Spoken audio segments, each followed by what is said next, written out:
Jesus explicou quem ele era antes da criação do mundo. Há muitos mistérios que Jesus compartilhou conosco. Entre eles estão o que aconteceu antes da criação do mundo. Isso ocorreu em João. A oração mais significativa já feita pela maior pessoa que já existiu é uma oração poderosa. A oração de Jesus em João 17 é um dos capítulos mais significativos de toda a Bíblia. Nela, podemos sentir as batidas do coração de Jesus enquanto ele ora a seu Pai. A Bíblia está repleta de grandes orações. Ficamos impressionados com a oração de Salomão, a oração de Abraão e a oração de Moisés. Mas esta oração é de longe a maior registrada na Bíblia. Jesus falou sobre a glória e a majestade que ele compartilhava com Deus, o Pai, antes mesmo da existência do mundo. João, capítulo 17, versículos de 1 a 5. Quando Jesus havia dito essas coisas, ele levantou os olhos para o céu em oração e disse: Pai, chegou a hora. Glorifica o teu Filho para que o teu Filho te glorifique. Assim como lhe deste poder e autoridade sobre toda a humanidade.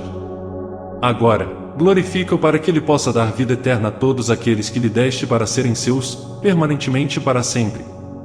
Agora, esta é a vida eterna, para que te conheçam, o único verdadeiro, supremo e soberano Deus.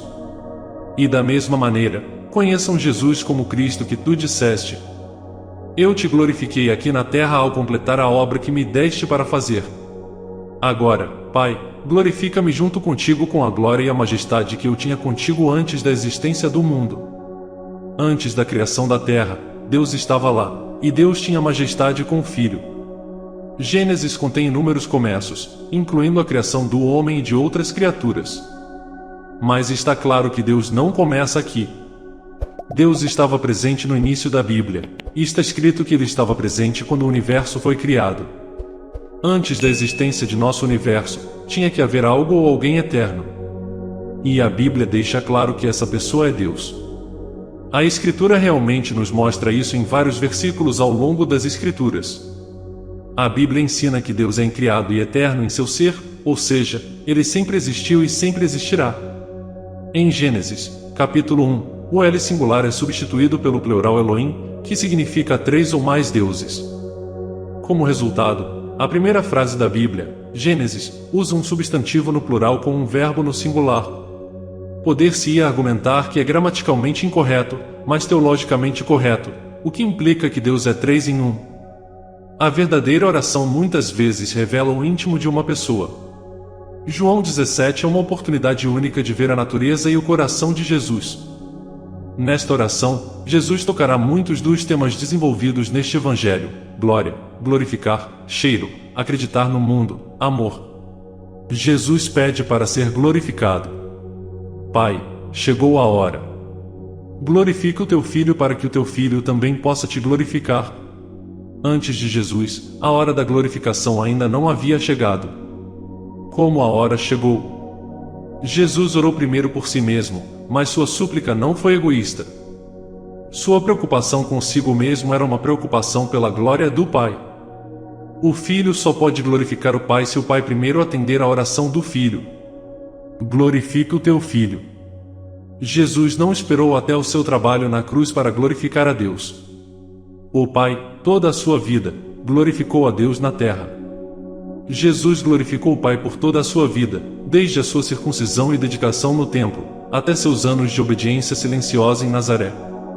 Jesus glorificou o Pai por sua fé, obediência e trabalho. Através dos anos de seu ministério terreno, cada sermão pregado, cada pessoa cega ou doente curada, cada instrução e treinamento para os discípulos, cada confronto com os líderes religiosos corruptos, cada pergunta respondida, cada toque amoroso, todos glorificaram a Deus, o Pai. Então lemos: eu terminei o trabalho. Jesus, com confiança e segurança divina, viu o trabalho na cruz como já terminado. Jesus pediu ao Pai que o glorificasse, mas com a mesma glória que o próprio Pai tem. A oração de Jesus não era de forma alguma uma expressão de independência, mas de completa e contínua dependência de Deus, o Pai. Inúmeros indivíduos pedem por seus louvores e atenção. No entanto, sua súplica por glorificação é muito diferente da oração de Jesus. Glorifica-me junto contigo. E a diferença normalmente é entre dependência e independência. Também lemos com a glória que eu tinha contigo antes de o mundo existir. Jesus estava ciente de sua pré-existência e da natureza dela. Ele sabia que houve um tempo no passado eterno em que Deus, o Filho, e Deus, o Pai, compartilharam a glória. Jesus não poderia honesta ou somente orar isso se ele não fosse o próprio Yahvé, igual ao Deus, o Pai. Em Isaías, capítulo 42, versículo 8, Yahvé proclamou que ele não compartilha sua glória com ninguém. Se Deus, o Pai, e Deus, o Filho, compartilham sua glória, ambos devem ser eternos. O comentarista bíblico observou que ele tinha uma petição principal, que o Pai o recebesse de volta a glória que ele havia renunciado para cumprir sua tarefa. Esta petição de retorno à sua glória original implica de forma inconfundível sua pré-existência e igualdade com o Pai. Confirma sua afirmação de que ele e o Pai são um. João, capítulo 10, versículo 30. O Evangelho de João enfatizou a glória de Jesus ao longo de seu registro. João teve o cuidado de registrar as muitas maneiras como Jesus se referia à sua própria glória nesta oração. Os eventos que levaram à crucificação começaram com a traição. A frase "agora o Filho do Homem é glorificado" refere-se à razão pela qual Jesus veio ao mundo. Ele iria morrer e então ressuscitar dos mortos como uma expiação substitutiva. O Filho glorificaria o Pai e o Pai glorificaria o Filho. Eles promoveriam a glória um do outro. Destacar a grandeza de Deus é, de fato, o que os cristãos são chamados a fazer. Tudo o que fazemos em pensamento, palavra e ação é para a glória de Deus. Jesus não ora apenas por si mesmo, ele ora por nós. Em João, capítulo 17, versículo 24, Jesus diz: Pai, quero que aqueles que me deste estejam comigo onde eu estou, para que vejam a minha glória, a glória que me deste porque me amaste antes da criação do mundo. Seja o que formos ou nos tornamos em nossas vidas espirituais, devemos tudo ao Salvador que se deu por nós, que orou por nós para que pudéssemos ser um com Ele e que nos deu um belo modelo a seguirem. Nossas próprias vidas de oração. No final, vemos Jesus em sua glória novamente no livro de Apocalipse. No livro de Apocalipse, João foi encarregado de documentar as coisas que ele havia visto. João vê um poderoso Jesus que não se compara a nenhum homem comum. Apocalipse, capítulo 1, versículos 12 e 13. Então virei para ver a voz que estava falando comigo. E depois de me virar, vi 7 candelabros de ouro. E no meio dos candelabros, vi alguém como filho do homem, vestido com uma túnica que chegava aos seus pés e com uma faixa de ouro envolvendo o seu peito. Isso foi o que João viu, o Filho do Homem, o honrado Jesus Cristo. João descreveu a voz alta que ouviu como distinta e marcante como o som de uma trombeta. A voz poderosa é a do Alfa e Ômega, o primeiro e o último, que está no início e no fim de tudo. Porque Jesus se identificou com esses nomes em Apocalipse, capítulo 1, versículo 18, sabemos que esta era a voz alta de Jesus. O primeiro e o último é um título que pertence ao Senhor Yahvé, o Deus de Israel. O título Alfa e Ômega tem a mesma ideia que o primeiro e o último. Este é um dos textos do Novo Testamento onde Jesus claramente afirmou ser Deus. Só podemos imaginar o que passou pela mente de João enquanto se virava. O som da voz que ele ouviu provavelmente não combinava perfeitamente com a maneira como ele se lembrava da voz de Jesus. João o descreveu como de uma trombeta, Apocalipse, capítulo 1, versículo 10. No entanto, ele sabia que era Jesus por causa da descrição da própria voz como o Alfa e o Ômega. Depois de passar tanto tempo com Jesus ao longo de seu ministério na terra, João finalmente teve a oportunidade de encontrá-lo face a face depois de todos esses anos.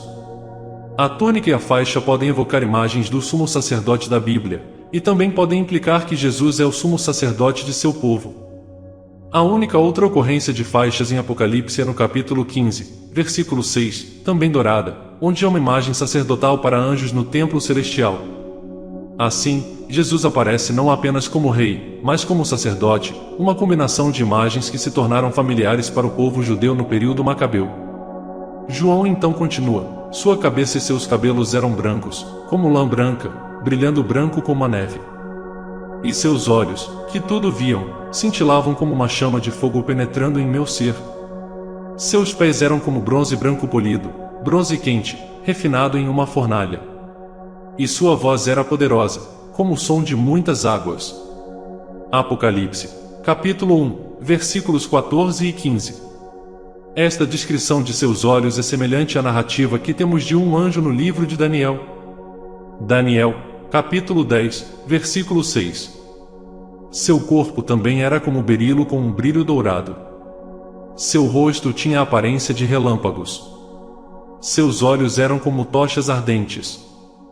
Seus braços e seus pés como o brilho do bronze polido, e o som de suas palavras era como o ruído de uma multidão de pessoas ou o rugido do mar. Essa descrição de seus membros é semelhante à narrativa que temos de um anjo no livro de Ezequiel. Ezequiel, capítulo 1, versículo 7. Suas pernas eram retas e as solas de seus pés eram como cascos de bezerro, e brilhavam e reluziam como bronze brilhante. As características angelicais que aparecem na visão de João de Jesus não o rebaixam ao mesmo nível dos anjos. Pelo contrário, eles provavelmente servem para enfatizar a imensa grandiosidade de Jesus. Ele não pode ser retratado como menos glorioso do que um anjo glorioso. Olhos como fogo descrevem olhos apaixonados na literatura grega, mas também podem retratar os olhos sobrenaturalmente flamejantes de seres divinos ou anjos. O metal brilhante também pode retratar a glória de Deus em Ezequiel, capítulo 1, versículo 27. No entanto, outros recursos sugerem que, embora João retrate a glória de Jesus como não menos do que a de um anjo, certamente é mais do que a de um anjo.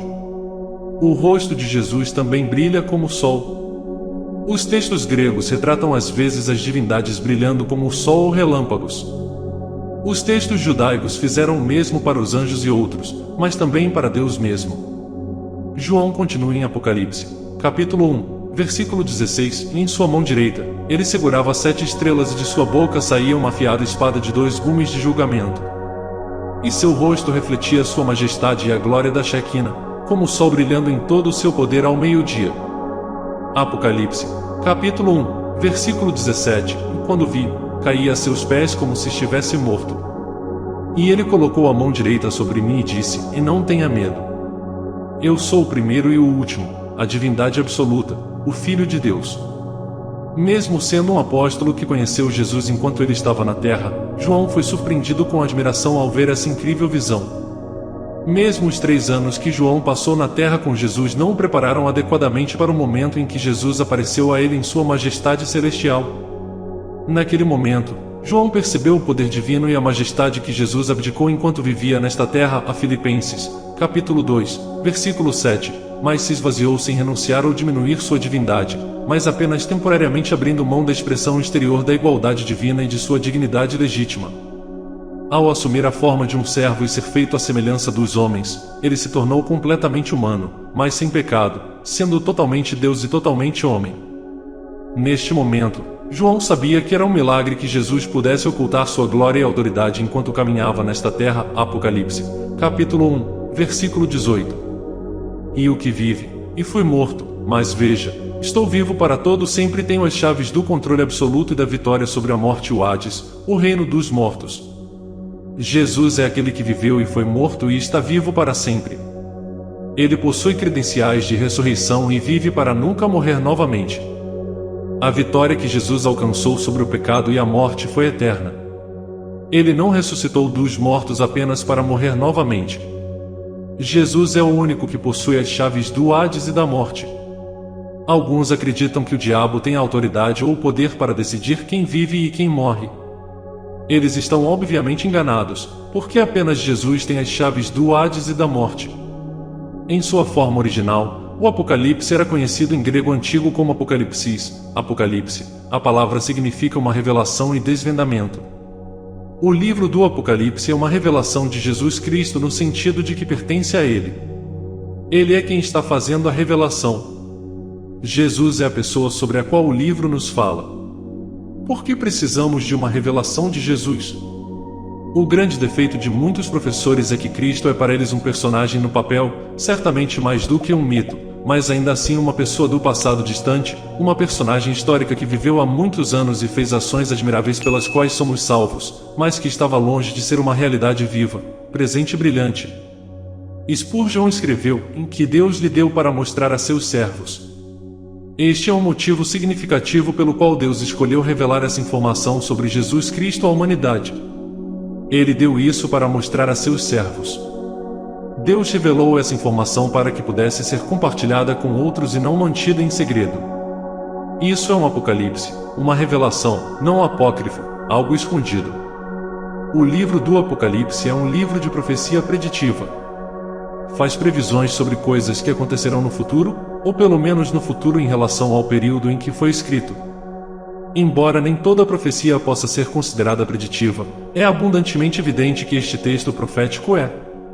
Alguns diriam que não devemos nos preocupar com a profecia, que é um exercício frívolo, mas se Deus se preocupou o suficiente para falar sobre isso, devemos nos preocupar o suficiente para ouvir. Alguns nos dizem que o que ainda está por vir não deve ser examinado até que tenha acontecido. Mal posso acreditar que isso seja dito seriamente.